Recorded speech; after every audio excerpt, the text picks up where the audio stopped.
తెలంగాణ రాష్ట్ర ఏర్పాటుపై కేంద్ర ప్రభుత్వ విధానాన్ని ఖండిస్తూ విద్యార్థులు ప్రధాన రహదారిపై ఆందోళనకు దిగారు. కరీంనగర్ కోతిరాంపూర్ ప్రధాన రహదారిపై బైఠాయించిన విద్యార్థులు తెలంగాణ రాష్ట్రాన్ని వెంటనే ఏర్పాటు చేయాలని డిమాండ్ చేశారు. అనంతరం జేఏసీ ఆధ్వర్యంలో రోడ్లపైనే వంటలు చేసి అక్కడే భోజనాలు చేశారు.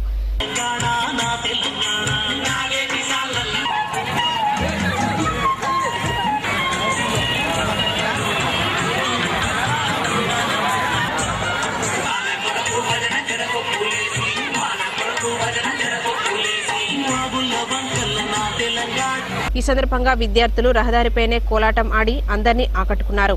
కోతిరాంపూర్లో ప్రత్యేక రాష్ట్రం కోసం ఆమరణ దీక్ష చేపట్టిన టీఆర్ఎస్ నాయకుడు కలర్ సత్తెన్న మీడియాతో మాట్లాడుతూ తెలంగాణ రాష్ట్రం ఏర్పడే వరకు తాను దీక్ష విరమించేది లేదని